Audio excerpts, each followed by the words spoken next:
Como ponto de partida, para todos vocês, principalmente aqueles que gostam de tomar nota, seria imprescindível rever o capítulo 4 da parte segunda do Livro dos Espíritos, tá? Capítulo 4 da parte segunda, que fala sobre a pluralidade das existências. Na versão definitiva, isto está a partir da questão 166. É a partir dessa questão que Kardec, então, analisa. E há, no capítulo 5º, também desta parte segunda, a maior questão, e a gente chama questão porque ela foi numerada, que é a 222. Então, da 166 a 221, nós temos o diálogo com algumas notas feitas por Kardec a partir das informações que os espíritos trazem. Mas na 222, nós temos Kardec analisando sob o aspecto filosófico, e é mesmo uma dissertação filosófica, a questão que envolve a pluralidade das existências, que ele entendeu por bem estudar com profundidade, exatamente porque ela é uma chave que permite equacionar um número muito grande de problemas que nós, eventualmente, nos deparamos e questionamos. E, diante dessa informação, diante desse dado concreto a respeito da pluralidade das existências, é que fica fácil, então, entender ideias inatas, eventuais processos expiatórios, fica fácil entender e compreender pessoas que têm experiências mais profundas do que outras em alguns assuntos, e o que vai ser complementado no estudo deste capítulo, que é a questão ligada às migrações, porque a reencarnação não se dá na Terra, a reencarnação se dá nas moradas do Pai.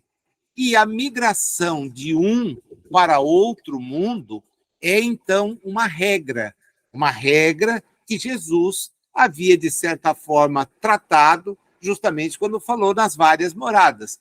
Quer dizer, para a visão da época, a Terra era o centro de tudo e Jesus, dentro das limitações da capacidade de compreensão dos espíritos que aqui estamos e eventualmente estávamos, Jesus cuidou de prevenir-nos. Olha, há muitas moradas na casa do Pai, né? E você não chega ao progresso sem as vidas sucessivas.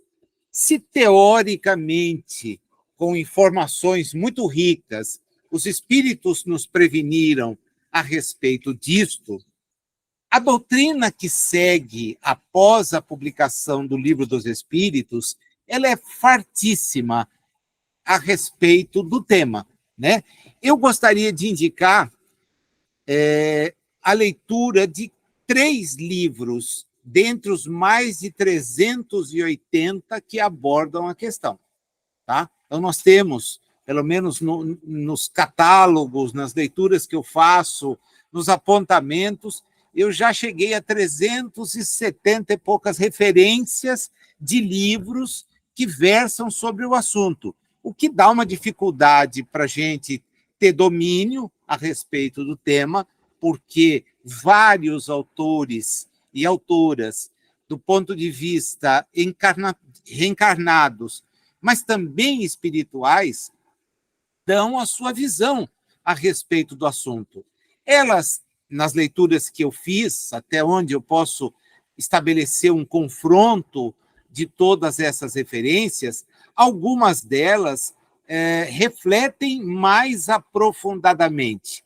Outras trazem experiências próprias, né? Então, aí vai a primeira das referências que eu acho muito interessante, que é o livro Voltei, aquela psicografia do irmão Jacó, Frederico Figner, e por intermédio do médium Francisco Cândido Xavier. O livro inteiro é um repositório de referências próprias e que permitem um autoexame do que é a reencarnação.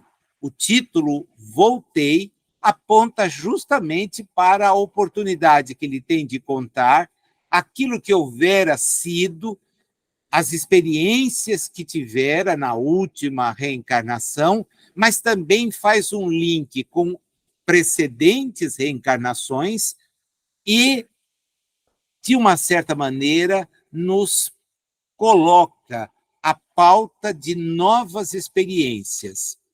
Uma segunda obra das 3, de todas elas, que eu gostaria de recomendar a leitura, o estudo, é a que vem do Ricardo de Bernardi, aquele médico do sul do Brasil, que estuda no livro Reencarnação e Evolução das Espécies o tema dentro de uma dinâmica completamente diferente. Tá? É muito, muito interessante a riqueza que ele dá, os detalhes que ele dá. E, por fim, dentro dessa linha, o livro do Décio Iandoli, chamado A Reencarnação como Lei Biológica. Depois eu vou colocar as 3 referências no grupo e vocês terão chance de acompanhar, então, se não deu para anotar, de saber. Mas, confesso, os 3 livros que eu estou indicando, eles têm uma certa ligação com aquilo que nós vamos tratar a partir do Missionários da Luz, né? É nosso projeto desenvolver em 4 encontros o estudo mais detalhado, mais aperfeiçoado de 2 dos capítulos daquela obra, né? São 2 capítulos que tratam especificamente de informações sobre a reencarnação. E por que é que eles são ricos? Porque é a primeira vez que nós vamos ver o tema abordado do ponto de vista de pessoas, de espíritos que vão interferir em um processo reencarnatório, né? Nós vamos aprender muito sobre essa questão. E a figura central nos 2 capítulos é a figura de Alexandre, o instrutor que dirige as intervenções no livro Missionários da Luz e que tem aqui uma participação única, né? Ao final da obra, o André Luiz traz a despedida de Alexandre das tarefas desenvolvidas sob o abrigo de nosso lar. Ele faz uma opção que para alguns lá não é bem entendida, no sentido de seguir a sua trajetória, mostrando, aí sim, de acordo com os espíritos, que os nossos projetos individuais são o da máxima evolução, e ela não é obtida na Terra, muito menos nas esferas que envolvem a Terra, esferas vibracionais. Ainda que a gente fale do ponto, dos 2 pontos mais altos, levando em conta aqui as informações da Igorina Cunha, através do Lúcio, e do André Luiz, através do Chico Xavier, no livro Cidade do Além, a gente vai falar de esferas que ainda estão na realidade do planeta Terra, né? São mais elevadas do que nós aqui na crosta. Bom, a crosta é um estágio que momentaneamente o espírito desenvolve, vinculado à matéria mais densa, não se lembrando em plenitude daquelas que foram as suas experiências. Os espíritos que estamos na Terra, e isso aqui é Livro dos Espíritos puro, Não somos espíritos no início da jornada evolutiva, esse é um ponto. Entretanto, estamos muito distantes do fim. Então, quando o Alexandre se posiciona no sentido de deixar o ambiente da Terra para buscar outras realidades, ele dá para nós uma antevisão do que é mesmo esse esforço individual que o espírito faz para superar-se e superar etapas, tá? Ele é um instrutor extremamente rígido, embora bondoso, muito compassivo naquilo que ele tenta fazer com que o André Luiz e nós entendamos seja a temática de cada uma das suas abordagens. E essa temática que envolve a reencarnação, pelo conjunto de detalhes que traz, me parece ser uma temática que do livro ressalte claramente a importância. O principal ponto é de ser a primeira vez que nós vamos ver alguém falar em técnica reencarnatória. Tudo aquilo que está em O Livro dos Espíritos se dava de acordo com o conhecimento da época. Kardec reflete filosoficamente e chega à conclusão de que sem a reencarnação não é possível explicar a vida dos espíritos na Terra.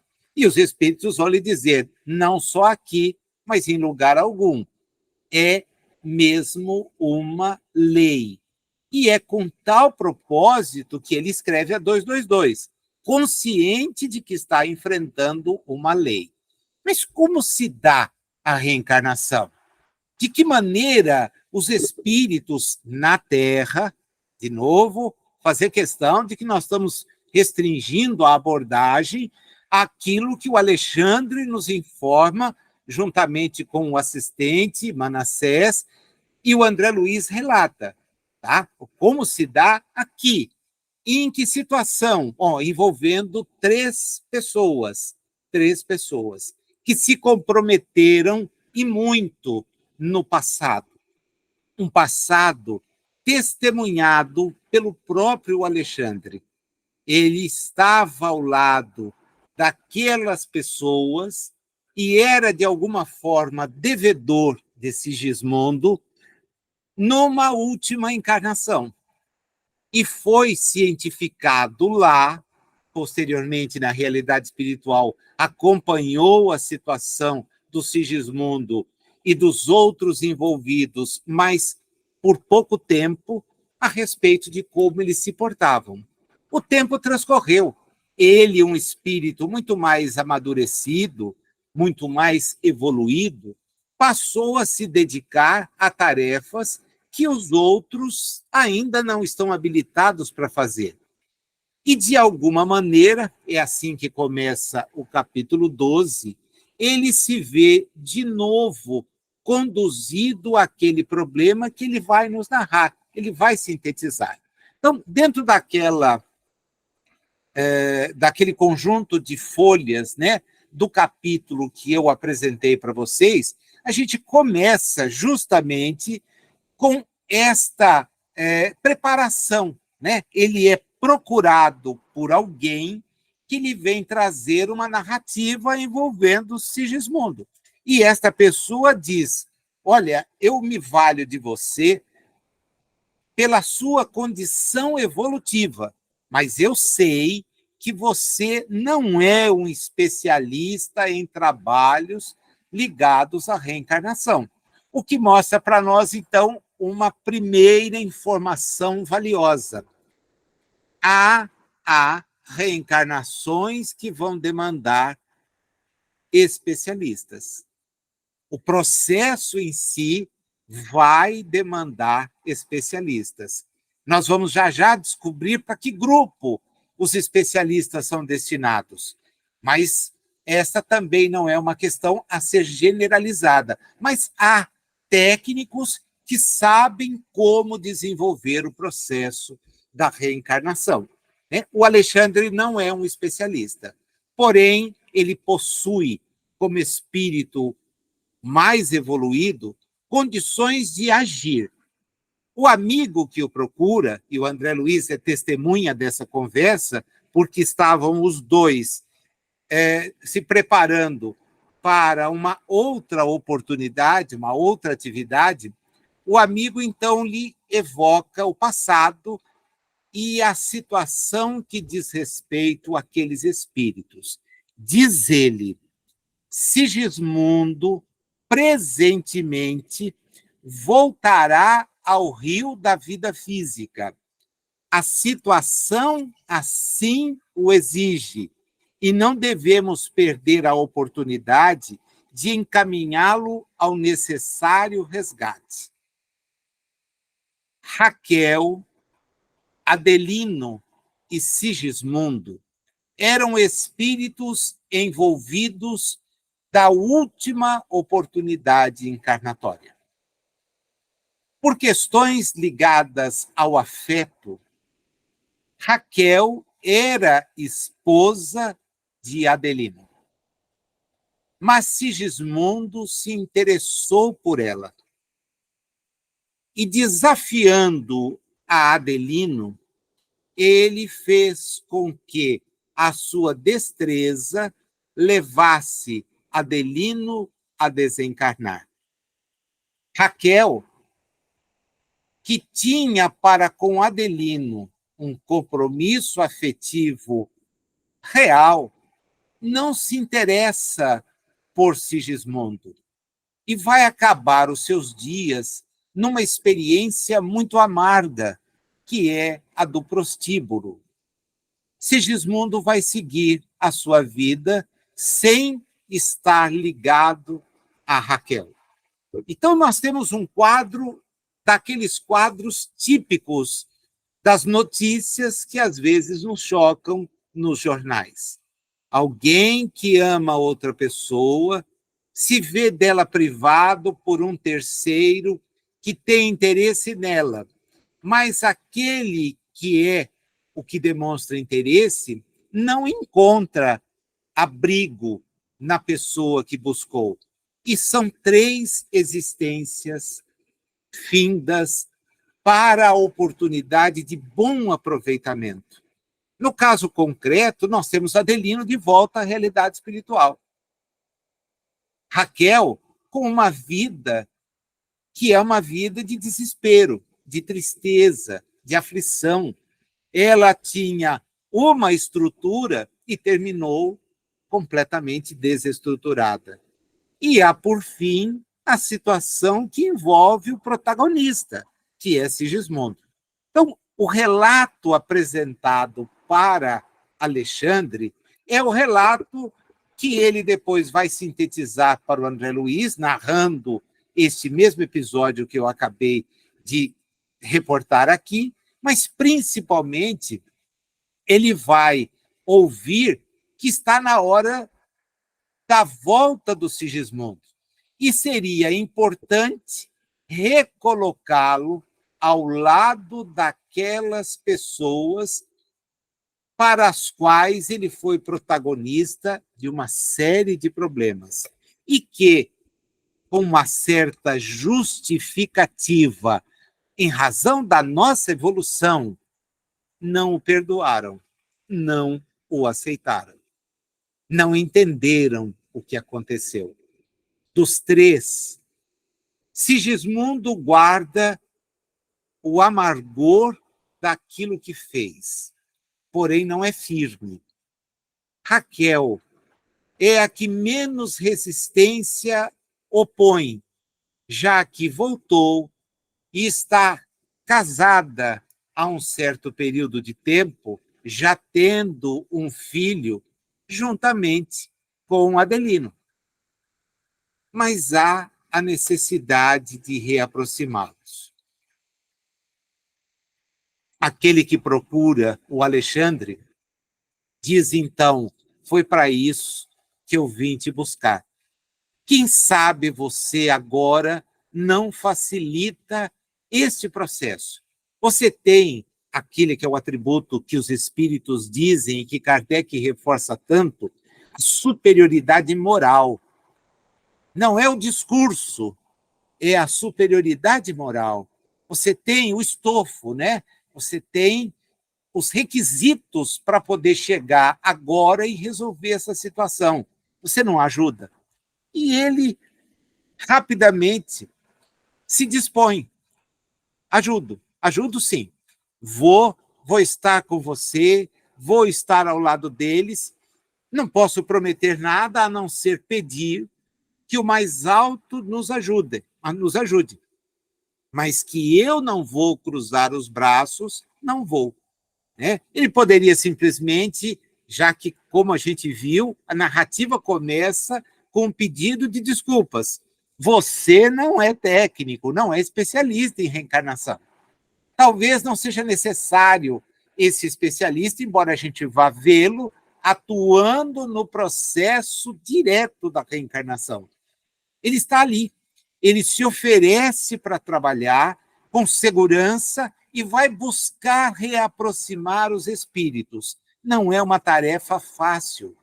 Quem quer que já tenha experimentado a atividade num grupo mediúnico sabe do quanto é difícil convencer espíritos acerca de atitudes que tomaram. Da mesma forma como nos é difícil convencer dos equívocos que praticamos, porque nós sempre temos justificativas. Nós sempre colocamos a pessoa que nos dirige à observação contra a parede, porque nós não aceitamos. Então a gente rechaça a pessoa. Não, mas é porque... Veja, há uma tendência de acharmos que o nosso comportamento é certo, e ele não é. Tanto não é que nós estamos na Terra. E o que é a Terra no contexto evolutivo? Os espíritos nos disseram lá naquele capítulo 4º.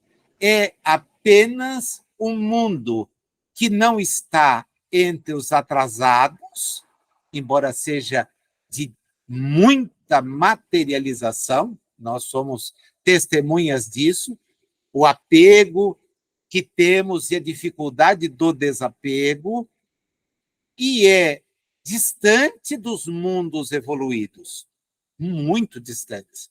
Portanto, a condição evolutiva de quem está aqui não é a do Alexandre, é uma condição de espíritos à la Sigismundo. Então, são esses espíritos que a gente vai tentar convencer. E como? Precisa ter ascendência moral. Todo o nosso enredo está lastreado aqui, então. Né? Há um problema, ele é chamado a colaborar e ele diz, vou. André Luiz tem a chance de nos apresentar o quadro todo. Como está Adelino, como está Raquel, como está Sigismundo. Há um trechinho sobre o Sigismundo que vem logo na sequência do de Adelino. Né? Adelino é alguém que nem pensa em ter Sigismundo do lado. Embora esteja reencarnado, e essa é uma questão chave para que nós entendamos o que representa a reencarnação. Para espíritos pouco evoluídos como somos, o esquecimento do passado é para lá de providencial, mas ele só se dá nos momentos em que estamos em vigília. Agora, você, estamos nesse estado. Então, nós não nos lembramos quem fomos, o que efetivamente somos. Mas todos os dias, nós nos afastamos do corpo, no instante em que o nosso corpo liberta os nossos espíritos parcialmente. E aí vêm as lembranças do que sou, do que fiz. Vêm os alertas de amigos que dizem do tempo que estamos perdendo, das oportunidades que temos deixado passar. E a nossa retomada da vigília nem sempre se dá com tranquilidade, com bom ânimo. Nós voltamos acabrunhados, como se tivéssemos tido experiências que não são confortáveis, porque nós estamos sendo lembrados muitas vezes. Estamos nos deparando com informações que jazem adormecidas, para que nós possamos encarar a vigília, porque, do contrário, não seria possível. E como essa reaproximação, nesse processo que envolve 3 figuras comprometidas entre si, uma muito mais do que as outras, essa reaproximação é completamente desconfortável. Vejam vocês que nada se fala sobre o espírito que já está com Adelino e Raquel na condição de filho. Absolutamente nada. É um espírito afim? O que eu posso dizer, porque falta informação, que ele não é afim de briga, porque afim de briga são os 3, tá? Exatamente porque alguém prejudicou aos outros 2 de forma absurda. Ele tirou a existência de um, ele desgraçou a existência de outra. E como todos já estamos cansados de saber, quem faz ao outro faz em primeiro lugar a si mesmo. A si mesmo. Então, nós temos 3 espíritos comprometidos. Ele fala, então, sobre Sigismundo, informando Alexandre. A princípio, animava-se da melhor esperança. Agora, porém, que o rival antigo lhe oferece pensamentos de ódio e ciúme, olvidando compromissos assumidos em nossa esfera de ação, sente-se novamente desventurado e sem forças para reparar o mal. De outras vezes, enche-se-lhe a tristeza de profunda revolta, e nesse estado negativo subtrai-se a nossa cooperação eficiente. Confesso para vocês que, se eu fosse realmente aprofundar, como acho que esses 2 capítulos demandam, hoje nós não falaríamos de mais nada que não fosse esse parágrafo. Né? É que não dá. A programação não pode ser assim, senão nós vamos passar o ano estudando o capítulo 12 e não vamos chegar no 13 de jeito algum. Porque olha a riqueza de detalhes numa única construção de raciocínio. Ele, no princípio, tinha esperança. Puxa vida, eu vou poder reparar o mal. Allan Kardec, Céu e Inferno. Feita a agressão, primeiro sinal, o arrependimento.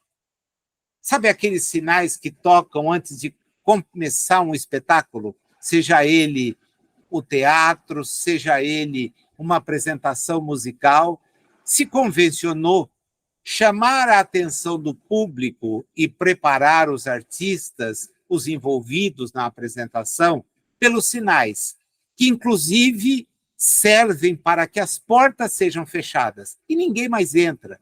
Por quê? Porque toda apresentação envolve concentração. No cinema a gente não tem isso, mas a gente sente quando alguém chega depois, porque te distrai. E você que estava ali fixado no enredo, de repente tem alguém passando na sua frente. Se há legenda e você não tem domínio do idioma, vamos lá, um filme checo, você não tem domínio do idioma, sem a legenda, se o camarada parar na sua frente para organizar o saco de pipoca, o banco que ele vai sentar, a água, desligar o celular, você perde o diálogo. E aí, às vezes, não entende pontos que são elementares na compreensão do filme. Entende o enredo, é óbvio, você chegou primeiro, ele vai entender menos que você, mas perdeu o diálogo. E aí tem problema, né? Pois bem, nos espetáculos que não são o cinema, os 3 sinais. Allan Kardec fala dos 3. Arrependimento. Puxa, eu errei. Em seguida vem o que ele denomina expiação e que nós sabemos é o remorso. Porque aquele que se arrepende começa a remoer o que fez. Ele usa a palavra expiação, mas nós podemos usar hoje, numa releitura bem ao estilo do que a psicologia nos trouxe de informação é o remorso. O remorso que não nos deixa dormir. Você fica remoendo aquele ato que praticou. Ora, na visão religiosa, filosófica, predominante no mundo, no lado que chamamos ocidental, isto não tem cogitação, porque uma pessoa assim não tem ensejo ao terceiro ponto, e aí entra a reencarnação. É aí que Kardec diz na 222, qualquer problema fica solúvel. A reparação.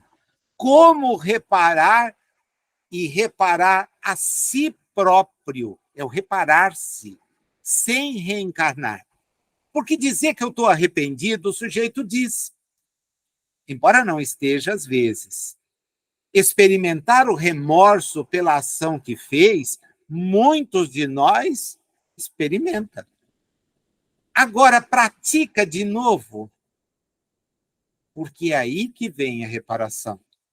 A reparação é te colocar de volta e, de preferência, entre aqueles com os quais você não está sintonizado, é o afim de briga, para que você não repita as atitudes que tem tomado em todas as vezes em que aquela mesma situação apareceu.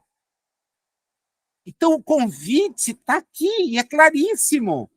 É claríssimo. Ele queria, mas não tem forças de reparar o mal. Mas ele vai reparar o mal para quem? Para o Adelino? Para Raquel? Em princípio, não. Ele vai reparar consigo o que é o mal na visão espírita. Não é essa visão tosca, teológica, obra do maligno e outras bobagens que ainda estão disseminadas por aí. O mal é a ausência do conhecimento do que é o bem.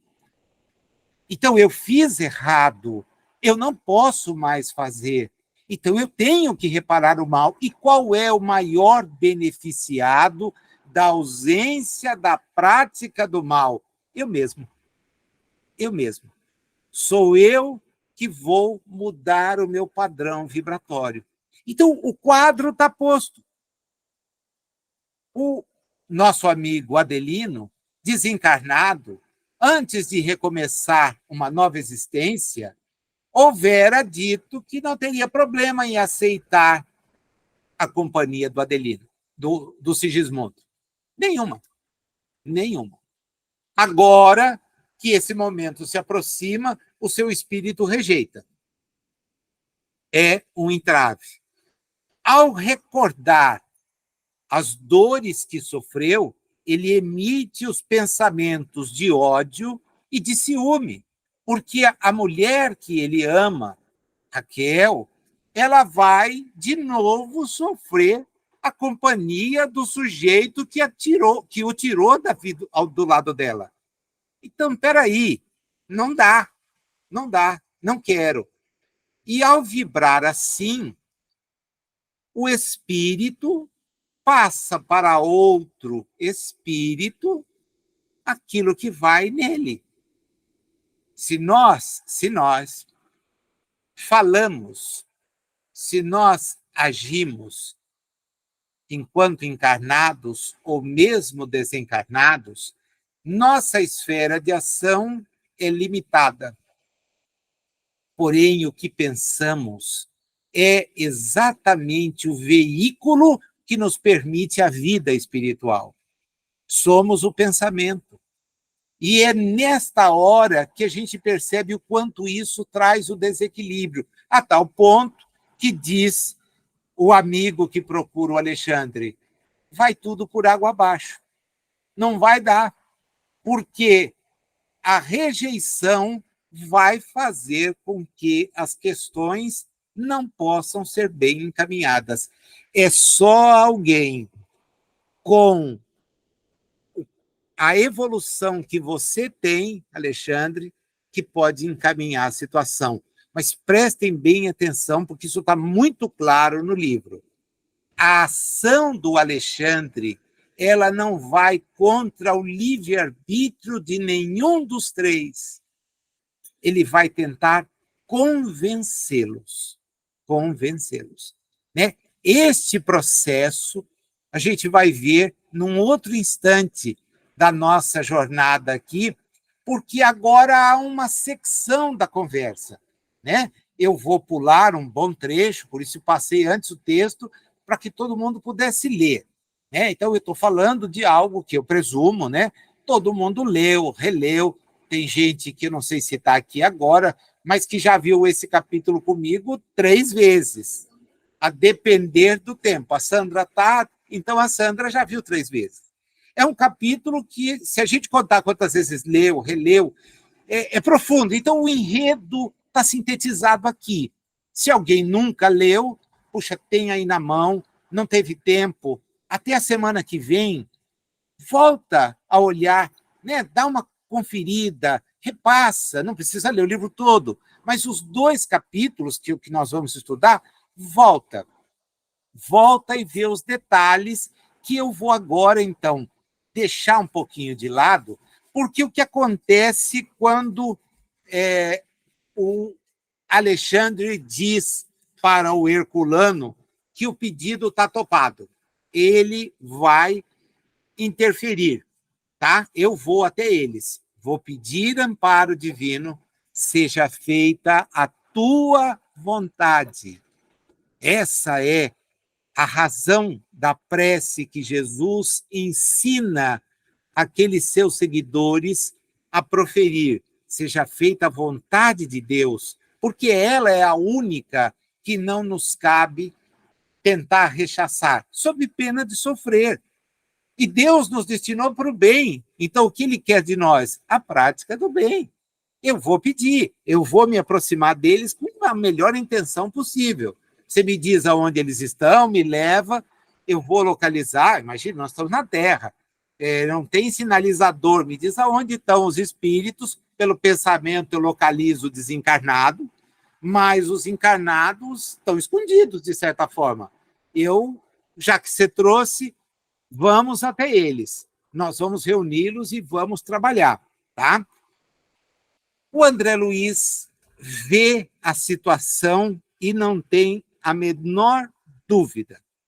Ele vai até o Alexandre, quando eles estão a sós, e faz um pedido. Será que eu podia te acompanhar para ver agora o que eu nunca imaginei pudesse ver, que é esse processo da reencarnação?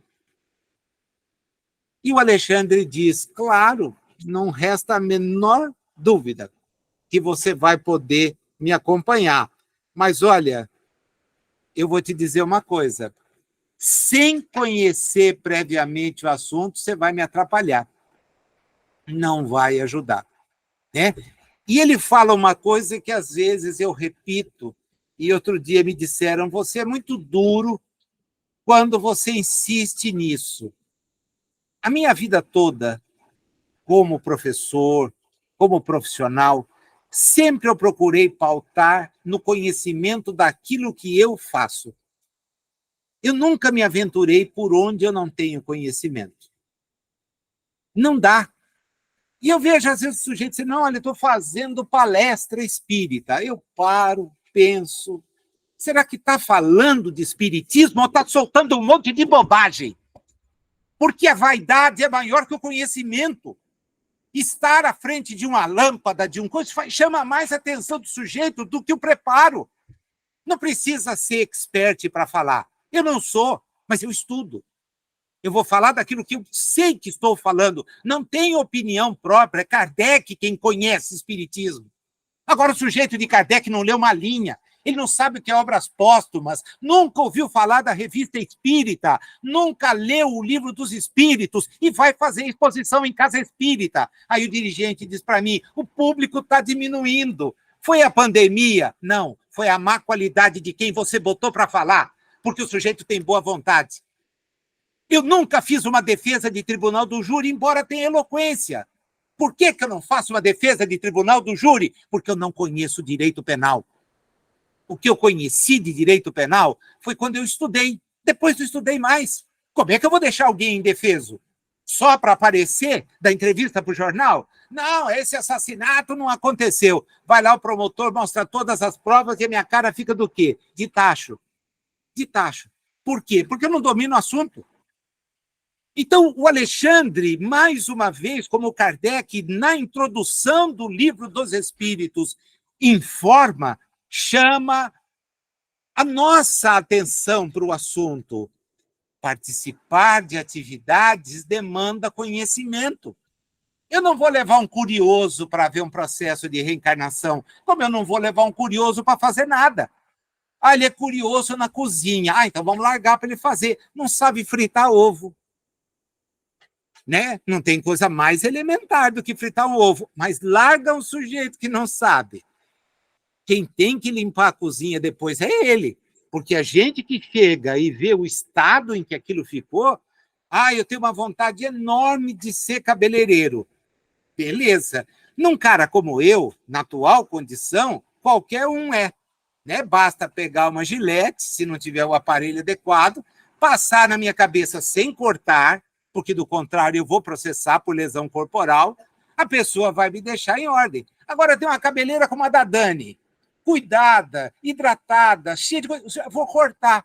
Misericórdia, misericórdia. Né? Ela mostrou um serviço outro dia para mim que alguém fez, uma pessoa querida, e a pessoa na hora ganhou um apelido de tiração de sarro. Lembrava o Zacarias, né? Ou o Beisola. Por quê? Porque a dita cabeleireira acabou com o cabelo da pessoa e cobrou para fazer isso. Então, Nazil, quem fala no centro não cobra. Depende. Ele cobra tempo, cobra atenção, e isso tudo tem um valor enorme. Pode ser que não seja o dele, porque ele nem se preparou para. Mas e daqueles que foram lá? E as pessoas saem achando que espiritismo é piada, é gozação, é lugar comum. Quando não é lugar comum, são outras visões. A espírita, não. Então, o que ele faz com o André Luiz? Vamos conhecer. E leva o André Luiz, para se inteirar. Antes, porém, eu queria dar destaque para aquilo que está nesse mesmo parágrafo em que ele diz que o André Luiz precisa conhecer. Em toda edificação verdadeiramente útil, não podemos prescindir da base. Tá? Eu vou te levar no Ministério do Esclarecimento. E aí ele dá uma informação que é vital para a gente compreender o que é a reencarnação na Terra. Grande percentagem de reencarnações na crosta se processa em moldes padronizados para todos, no campo de manifestações puramente evolutivas. Primeira informação. Aproximou, tem um ambiente, reencarna. É puramente evolução. Não teve planejamento? Não precisava. É puramente evolutiva. Nós não precisamos das reencarnações? Continua ele, mas outra percentagem não obedece ao mesmo programa. Elevando-se a alma em cultura e conhecimento e, consequentemente, em responsabilidade, o processo reencarnacionista e individual é mais complexo, fugindo à expressão geral, como é lógico. Em vista disso, as colônias mais elevadas mantêm serviços especiais para a reencarnação de trabalhadores e missionários. Diz ele um parágrafo depois, agora explicando. Quando me refiro a trabalhadores, falo dos companheiros não completamente, bons e redimidos, mas daqueles que apresentam maior soma de qualidades superiores a caminho da vitória plena. Em geral, como acontece a nós outros, e olha a dificuldade, a gente começa a entender para quem é que eles trabalham. Porque, como acontece a nós outros, ele vai se pôr na categoria de quem não tem elevação, e isso não é verdadeiro. Ele não quer chocar nós e ao André Luiz, mas quando a gente vê quem ele é, percebe que ele já chocou, porque ele diz assim, como acontece a nós outros, são entidades em débito, mas com valores de boa vontade. Ah, ele não está nessa categoria, mas não está mesmo. Tanto que ele pode sair. Ele pode sair, os demais podemos sair, mas dizem os espíritos lá naquelas questões do capítulo 4 que são para planetas iguais ou piores do que a própria Terra. Em geral, quando eles têm, então, valores de boa vontade, perseverança e sinceridade, eles ajudam a influir no processo da própria reencarnação, escapando, de certo modo, ao padrão geral. E diz para nós, continuando, nem sempre tais alterações se verificam em condições agradáveis para a experiência futura. Os serviços de retificação representam tarefas enormes. E o André Luiz diz, tentando me mostrar a responsabilidade que era aquilo, né? Ele diz para o André Luiz, explicando a retificação. O problema da queda é também uma questão de aprendizado. E o mal indica posição de desequilíbrio, exigindo restauração e corrigenda. O problema da queda é também uma questão de aprendizado. E o mal indica posição de desequilíbrio, exigindo restauração e corrigenda.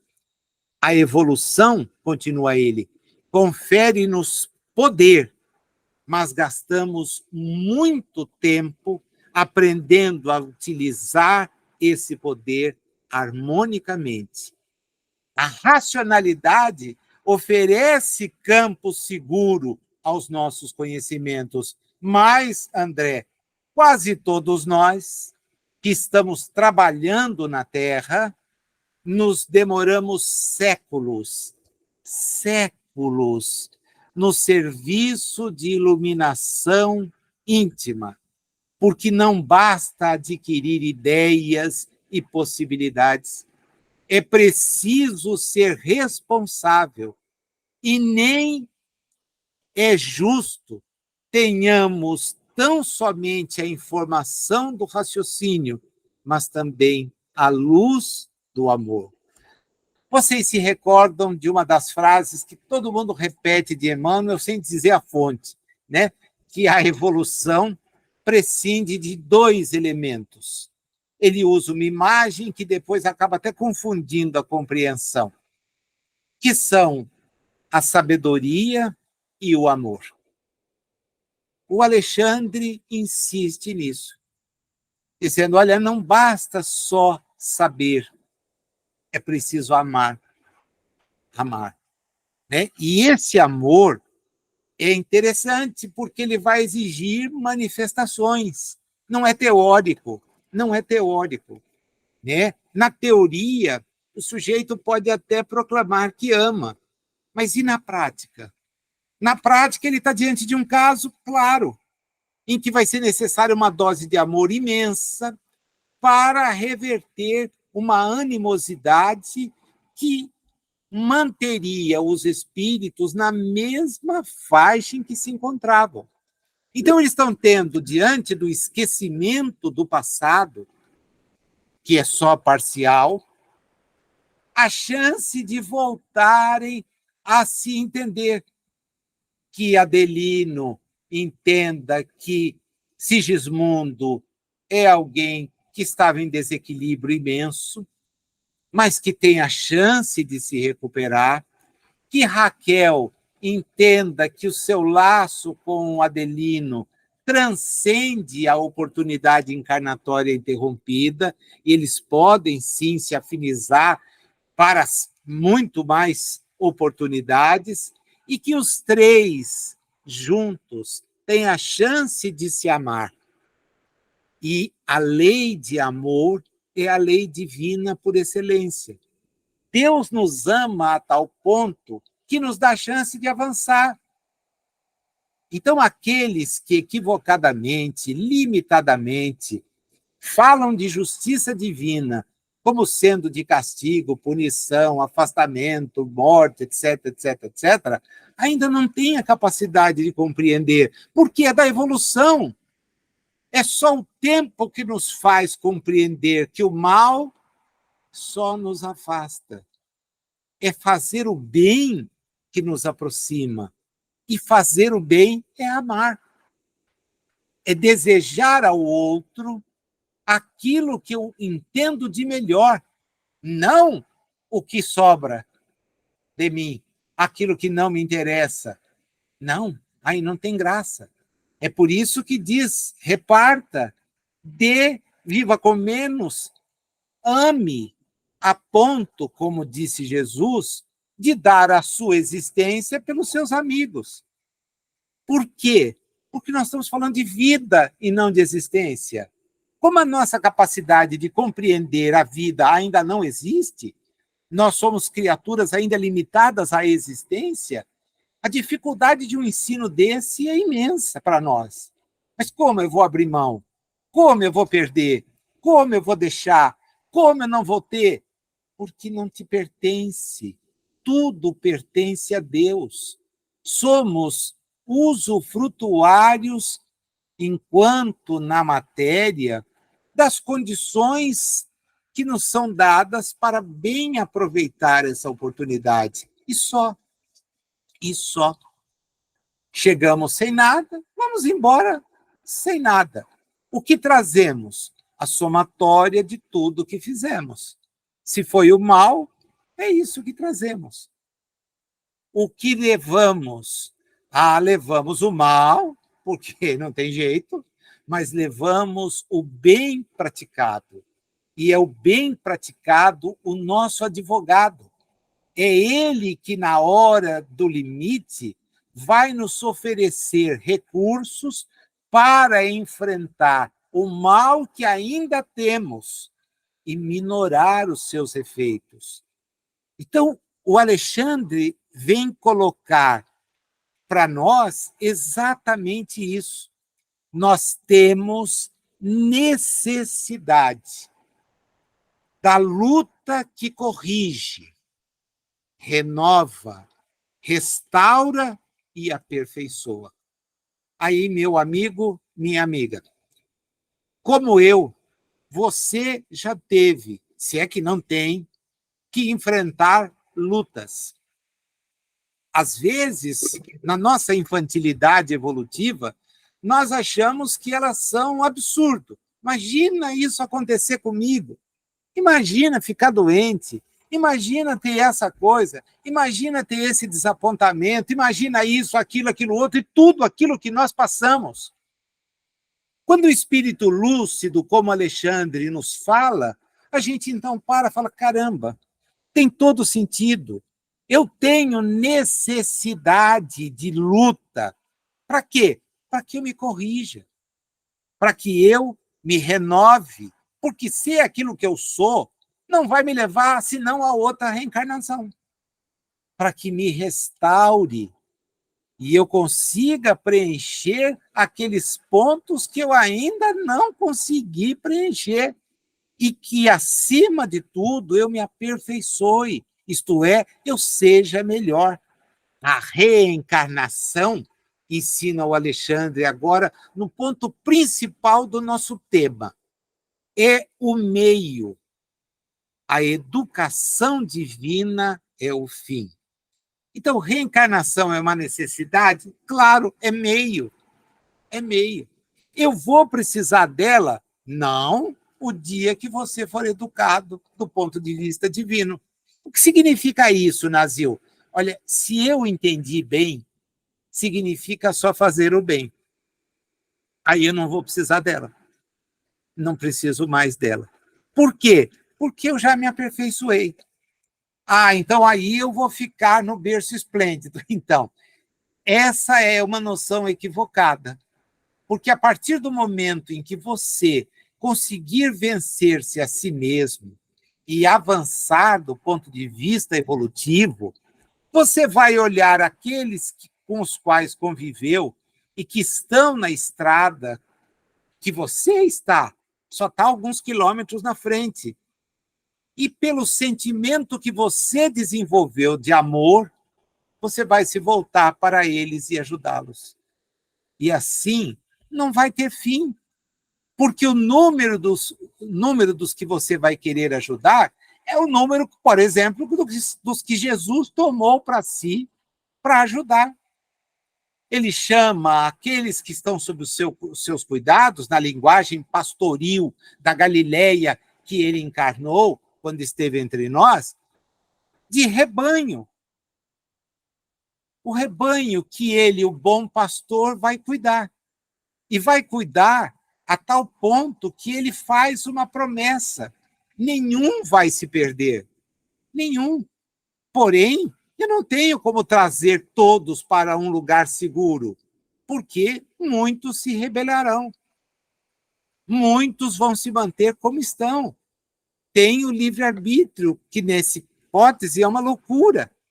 Porque se eu descubro que o aperfeiçoamento é que me leva adiante, eu tenho que enfrentar a minha luta vencendo as 3 etapas anteriores, a renovação, a restauração e a correção, para esse propósito. E nunca perder de vista, reencarnação é meio. O que nós somos chamados é a nos educarmos do ponto de vista das leis divinas. As leis divinas. E a principal, mais importante delas, é o amor. É o amor. Então, eu tenho que me preparar para vencer essas etapas. E ele diz, olha, tem milhões de semelhantes nossos que evolvem, vão para frente, mas existem milhões que se reeducam em determinados setores do sentimento, porquanto, se já têm alguns valores da vida, eles não têm outros que são tão importantes como os que eles já conquistaram. E ele, então, André Luiz, começa a pensar na fria que se meteu. Porque ele vai ter que olhar a questão da reencarnação de Sigismundo não com o olho técnico que ele estava imaginando poder olhar. Vou lá, quero ver como é que funciona. Posso? Espera. Primeiro você precisa entender o alcance. E para dar para ele a dimensão do alcance, o Alexandre invoca a passagem que está no Evangelho de Mateus, capítulo 5, versículos 29 e 30. Uma passagem que, se a gente lê sem essa ideia, jamais vai entender. Como qualquer exegeta, estudioso, intérprete, não espírita, não compreendedor desse tipo de informação, vai ter capaz de interpretar. Não vai conseguir.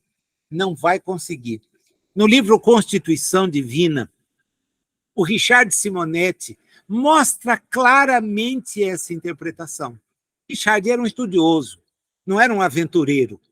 Era um estudioso, um cara sério, é um espírito sério.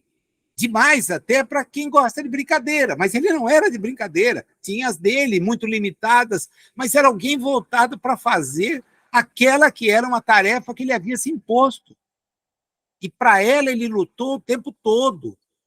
Ele relê o capítulo 5, nos versículos 29 e 30, como o Alexandre relê. Porque quando a gente ouve, lê a narrativa, eu vou usar o Shuraki, porque para mim é a melhor tradução que tem da Bíblia, a gente vê como é claro.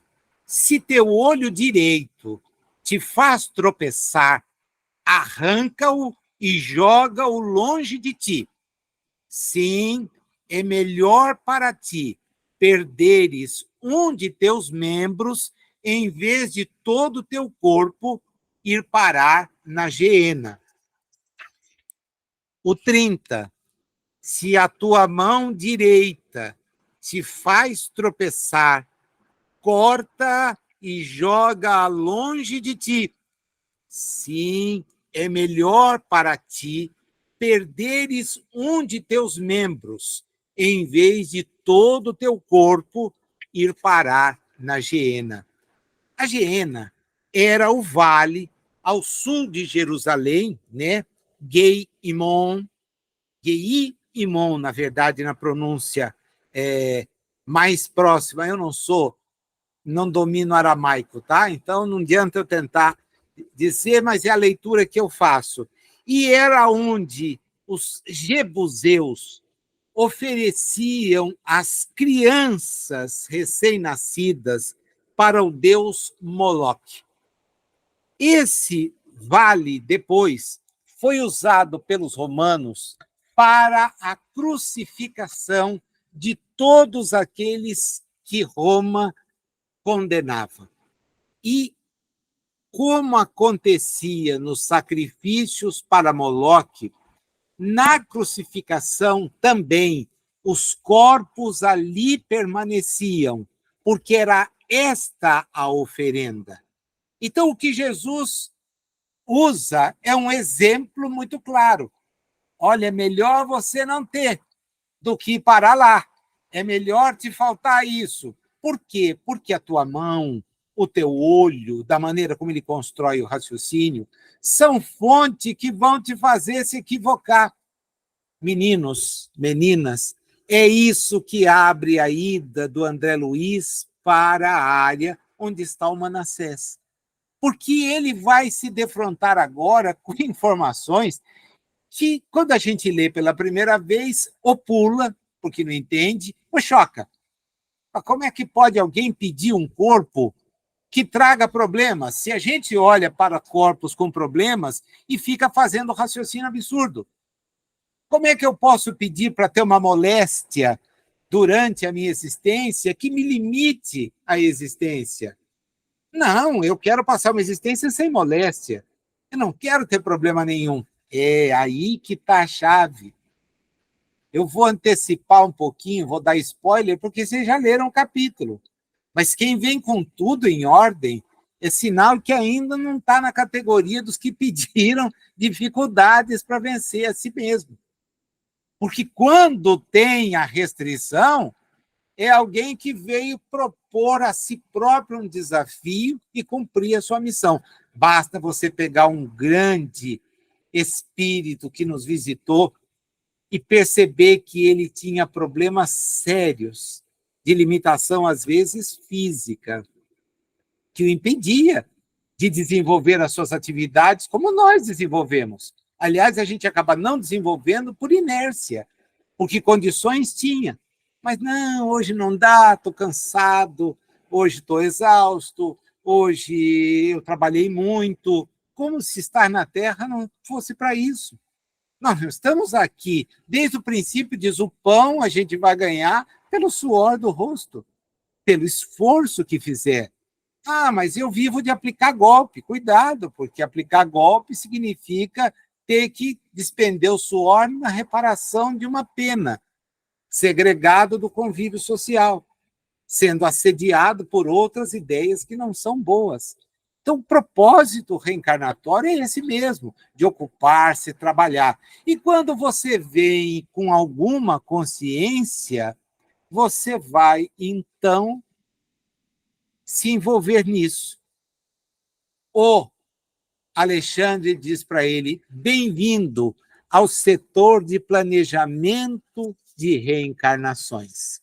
Eu vou te levar para conhecer algumas pessoas que trabalham para a sua própria melhoria. São aqueles para os quais esse preceito, de reentrar na existência com um órgão a menos, com uma limitação que muitas vezes não é bem recebida, é fruto de uma opção consciente que lhe assegure voltar para a reencarnação e não perder a oportunidade reencarnatória.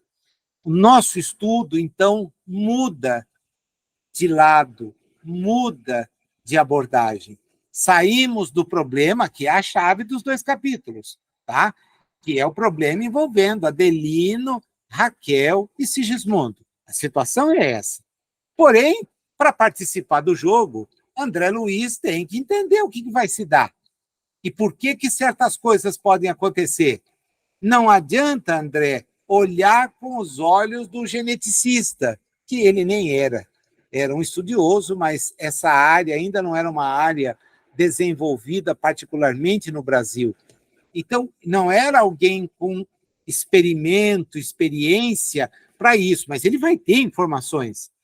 Vejam, quando ele conhece lá no mundo maior, as casas mentais, ele toma um choque. Freud estava reencarnado enquanto Carlos Chagas era médico no Brasil? A resposta é sim. As obras freudianas haviam conquistado a medicina, não a medicina praticada pelo André. André era um sanitarista, alguém voltado a pesquisas de base, estudos aprofundados no sentido de evitar moléstias. O seu empenho com a doença de Chagas mostra um serviço enorme em favor de uma população desprovida de maiores conhecimentos e que não sabia que um inseto para o qual ela nunca teve atenção era o responsável por contaminar o seu corpo, desenvolvendo uma moléstia que a levaria à desencarnação mais tarde. O estudo do barbeiro, cujo nome técnico não é este, mas é como popularmente conhecido, fez com que o André sequenciasse todo um processo que levava à desencarnação de pessoas sem conhecimentos, sem instrução. Então, ele contribuiu, mas não tinha as informações de outras áreas, é por isso que ele se maravilha. E ele agora está conhecendo uma informação que ele jamais deteve, que era a informação sobre o espírito. Vocês percebem a importância da divulgação do espiritismo? Porque nós estamos levando para as pessoas uma informação que elas não têm. Não adianta falar que o homem tem alma. Se eu digo que a alma foi criada por Deus no instante que ele nasceu, Deus quis que ele passasse por aquilo, embora todos sejam filhos de Deus, mas ele é menos, e mais, que depois que passar a experiência, essa pessoa vai ser destinada para uma das 2 casinhas que nós criamos na mente equivocada de teólogos. O céu, aquele doce farniente, e o inferno. Bom, olhando para mim, eu já sei meu destino. Então, o padre do passado já sabia que ia para o inferno. Eu não podia ter a pretensão de estar indo para o céu sendo pecador contumaz. Era o inferno. Não, aí complicou, né? Porque todos aqueles que eu condenei para o inferno vão estar lá do meu lado e vão dizer para mim, puxa, você é sem moral, hein? Bom, resultado, criamos uma terceira repartição, que foi o purgatório, né? E aí, beleza. Porque a gente botou lá a humanidade inteira, os que a gente não gosta, Dante Alighieri, na comédia, livro primeiro, estão no inferno. Aqueles que são como nós, bala no purgatório, pedindo, segundo a igreja, para que os outros rezem para que ele melhore. E aí você já vê a venda do ofício, já vê o serviço garantido de oração em favor de alguém. Tá? Qualquer semelhança com o que você vê numa igreja é mera verdade. eu vou rezar pelo outro. E aí tem os do céu. Mas os do céu, mano, esses esquece. Tem um dia do ano consagrado a eles, né? Um dia de todos os santos. O resto é mala. Está no dia seguinte, o dos mortos. Esperando o quê? Esperando que uma teologia que não tem base, que não tem conhecimento, afirma que vai ter uma salvação. Mas por quê? De que jeito? Não foi Jesus que prometeu isso? Não, prometeu. Isso foi um monge louco que botou em alguma coisa e Jesus não. Se para os que lhe seguiam direto, ele dizia, vou esperar vocês. Mas vou esperar. Quer dizer, vocês vão ter que chegar. Eu ajudo, estou junto, dou exemplo, reforço, mas vocês vão ter que vir. A reencarnação é a necessidade. Diante daquela gente que ele vê quando está chegando no laboratório, onde o Manassés trabalha e vai acolhê-lo, ele ouve de Alexandre a seguinte lição. Acompanha aí que está logo um pouquinho à frente. As entidades sob nossos olhos, porque ele se encanta de ver uma porção de gente caminhando, e algumas levando debaixo do braço, nas mãos, uma espécie de mapa que ele não consegue entender. O que é isto? Espera, que você já vai saber. São interessados em reencarnações próximas. Nem todos estão diretamente ligados a semelhantes propósitos, porque grande parte está em trabalho de intercessão, obtendo favores dessa natureza para amigos íntimos. A palavra intercessão é o estudo do capítulo 11, onde ele mostrou quanto é possível que alguém peça por outrem. Então, se você tiver dúvida, né, se não lembra direito, volta no 11. E lá no 11 você vai entender o que significa intercessão. É disso que ele está falando agora. Eu tenho, então, espíritos que intercedem por mim. Eles me dão um voto de confiança. Olha, o Nazil pode passar por isso. Ele precisa passar por isso. Foi o que pediram para o Alexandre, agora para ser concreto. O pedido formulado para ele, olha, interceda. Vai lá, resolve essa situação. Olha, eu vou, mas eles têm livre-arbítrio. Esses espíritos estão ali. Aí diz para o André Luiz, os rolos brancos que conduzem são pequenos mapas de formas orgânicos, especializados em conhecimentos biológicos da existência terrena. Conforme o grau de adiantamento do futuro reencarnante e de acordo com o serviço que lhe é designado no corpo carnal, é necessário estabelecer planos adequados aos fins essenciais. Planos adequados aos fins essenciais. Eu indiquei, no começo da nossa conversa, o livro escrito pelo Décio Iandoli. Porque o que o André Luiz faz agora de pergunta, o Iandoli esclarece. Porque alguém que era especializado em analisar cadeias evolutivas de uma espécime para poder identificar como ela prejudicava o ser humano, ele faz a pergunta básica, né? Mas peraí, e a hereditariedade fisiológica? Funciona com inalienável domínio sobre todos os seres em evolução, mas sofre naturalmente a influência de todos aqueles que alcançam qualidades superiores ao ambiente geral. Funciona? Claro, eu não posso reencarnar de outra forma. Eu não posso encarnar se não for obedecidas as leis naturais. Não há revogação das leis, não há. É impossível que a gente ainda continue com pudores, com temores, considerando isso. É a regra. O nosso avanço no domínio científico, e é por isso que uma visão de natureza espiritual não pode se opor a uma visão de conhecimento científico pelo que ela traz. A ciência é luz, ela ajuda a compreender o espiritismo, o domínio das coisas do ponto de vista espiritual, nos faz entender o grande jogo, mas nunca rechaçar.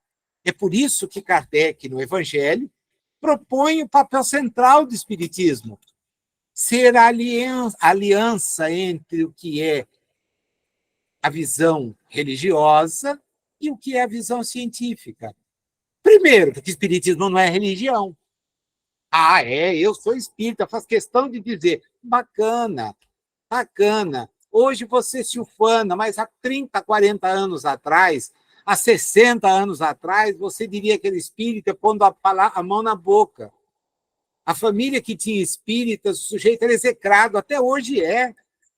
Quanta gente, quando ouve falar que a gente é espírita, tem admiração. Nossa, você é? Sim, mas outros torcem o nariz, faz o sinal da cruz, né, espana a mosca que tem na frente, ou bate na madeira, diz, eu estou do lado do demônio. Sim, porque você também é um daimon, espírito, é o que nós somos. Mas a pessoa não consegue entender isso, ela foi condicionada.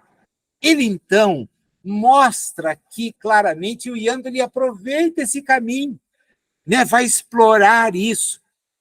Diz o Alexandre, além do mais, quando interessado em experiências novas no plano da crosta, essa é uma informação também vital.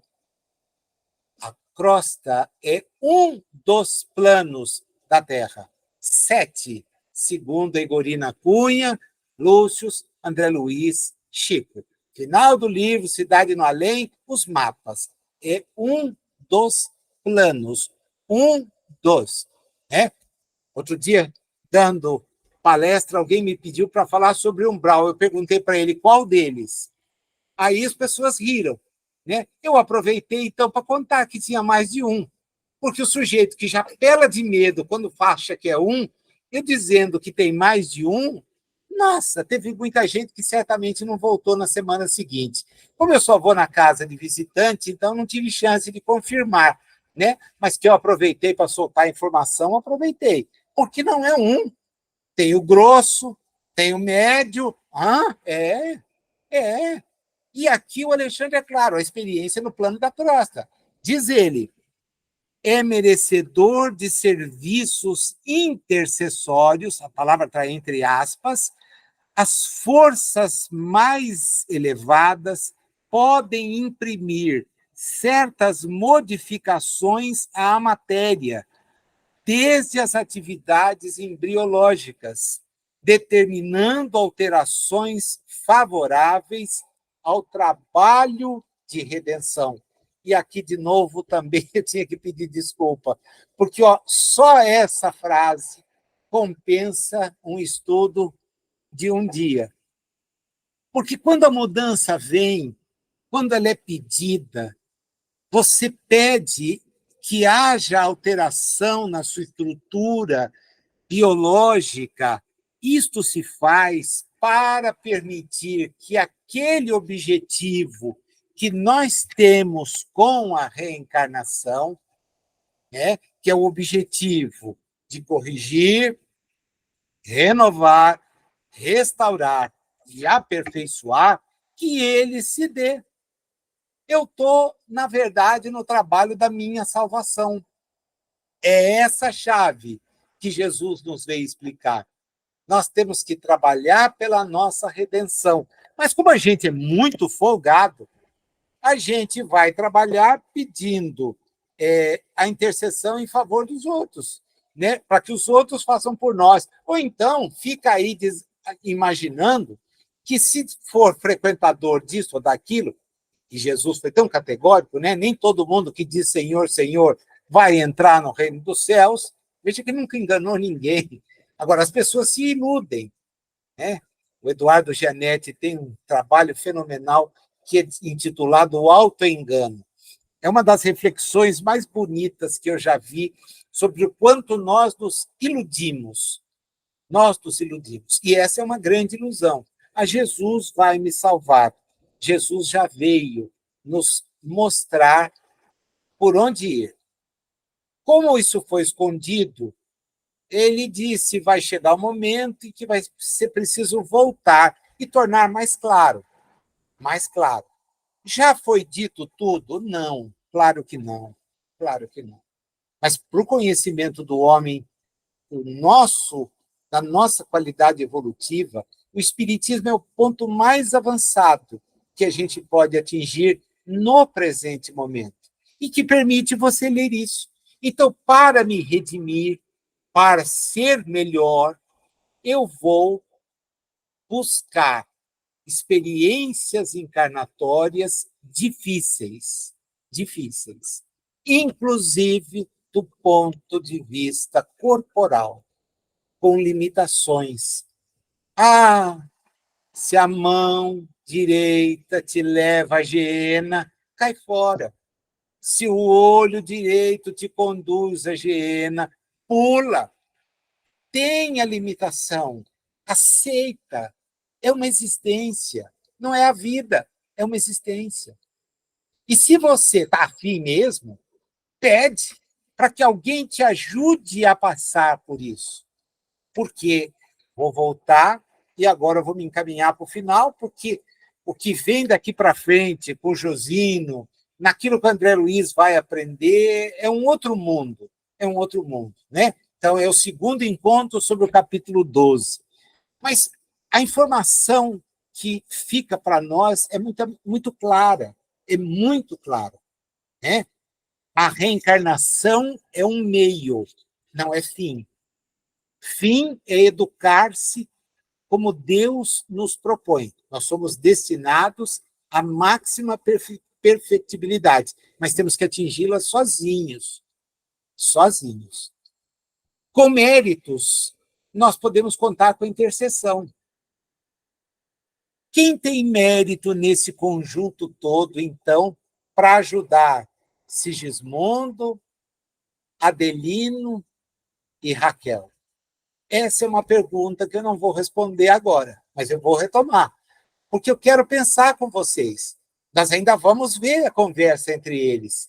Qual deles despertou no Alexandre, fora o seu desejo imenso de ajudar, é um espírito com evolução, então ele não quer castigo, ele é duro, ele é firme, ele quer o quê? Ele quer a evolução. Ele quer que os outros venham, que eles cheguem. É isso que os espíritos querem de nós. Por isso que o espírito sério nunca passa a mão na cabeça, né? Espírito menos sério, bom, fala qualquer coisa, promete casamento, junta quem estava separado, etc, etc, etc. Se não for confusão e má fé do médium, que está cheio, é espírito sem instrução nenhuma. E que a gente tem que entender. Kardec compreendeu isso muito rapidamente. Disse: olha, tem alguns de vocês aqui que sabem menos do que eu. Oh, beleza, mas você acha que eu te dar a missão se você não fosse bom? E aí ele compreende. Então eu preciso ficar esperto com o que eu ouço. Nossa, cara, 2 vezes. Porque vão te confundir muito, muito. Agora, você não é um cara despreparado para fazer o que veio fazer. Você é um espírito com bagagem para enfrentar esse desafio. E como enfrentou? Livre de problemas? Nenhum. Teve que encarar todos. Livre de dores? Nenhuma. Desencarnou fruto de um aneurisma? Nenhuma. Sofreu pela ruptura de um vaso que levou à hemorragia, ninguém fez autópsia, mas a conclusão, e era a conclusão médica da época, ele sofreu um aneurisma. E a gente reproduz isso. A certidão de óbito traz informações assim. Era o exame médico a que ele foi sujeito e que chegou a essa conclusão. O fato é que ele tem uma morte repentina, abrupta, fruto de um processo que é de desgaste do próprio corpo. Puxa, mas ele não podia estar preservado, ficar até os 100 e poucos anos trabalhando. Há uma limitação física. O Dr. Demelry disse isso muito claro para ele. Você acelerou o desgaste do próprio corpo. Porque ele trabalhava dia e noite, sem parar. E não trabalhava como nós trabalhamos, com recursos da luz, do transporte. Imagina, viagem de trem foi um sucesso para ele. A viagem era viagem a cavalo, a pé. O deslocamento no coche, para quem podia pagar. Então, a situação era adversa. E ele fez tudo o que fez. Quer dizer, quando a gente tem condição favorável, tem que fazer tudo o que precisa fazer, para não chegar depois na realidade espiritual e se arrepender do tempo que perdeu.